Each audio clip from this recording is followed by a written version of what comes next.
Hello class 10 वालों, मुझे पता है कि आप बहुत ज्यादा परेशान हो और परेशान हो इस बात को लेके कि कैसे हमारा जो है एग्जाम होने वाला मैम और कैसे चीजें क्लियर होंगी।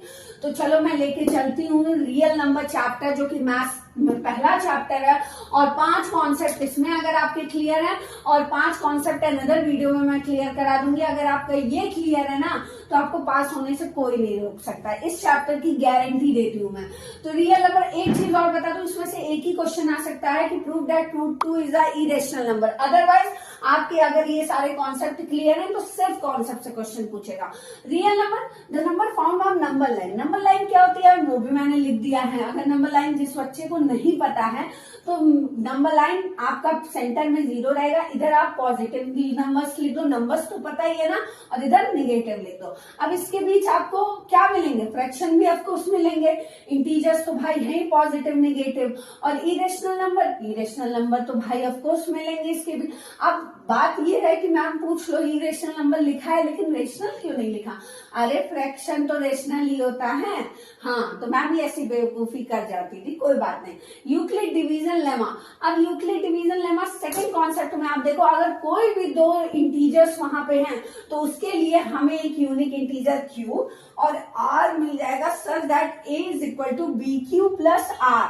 अब देखो यहाँ मैंने दो, और r की कंडीशन क्या है कि b से ऑफकोर्स छोटा होगा।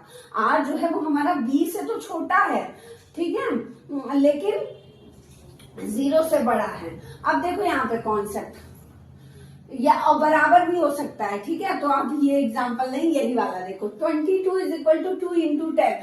अब देखो यहाँ पे r और b क्या है, यहाँ पे 22 है ना, तो 2 है तो 2 से r क्या है, 2 और 2 बराबर है, तो आप लिख सकते हो जो 22 is equal to 2 into 10 plus 2। तो देखो आपने एक इंटीजर को दूसरा किसी इंटीजर का प्रोडक्ट q के साथ करा के एक्सप्रेस कर दिया, प्लस समथिंग रिमाइंडर। अगर आपको याद करना है a is equal to B Q plus R, A is equal to B Q plus R, ऐसे चैंट करते जाओ, ठीक है। तो ये यूक्लिड डिवीजन लेमा है। अब क्लियर हो गया। प्राइम नंबर, कोई भी नंबर जो कि 1 से बड़ा है, प्राइम नंबर जब आप लोगे 1 के बाद ही लोगे, दैट हैज नो डिवाइजर, उसका कोई डिवाइजर है ही नहीं 1 और उसके खुद के सिवा।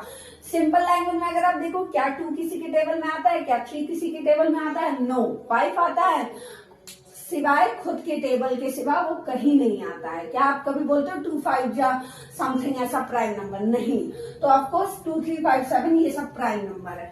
अब कंपोजिट नंबर देखो, a number that has more than 2 divisor. अगर एक नंबर आप लिख लो तो उसके एक या एक से ज्यादा डिवाइजर है। जैसे अभी आप 10 ही ले लो तो 10 2 के भी टेबल में आता है, 5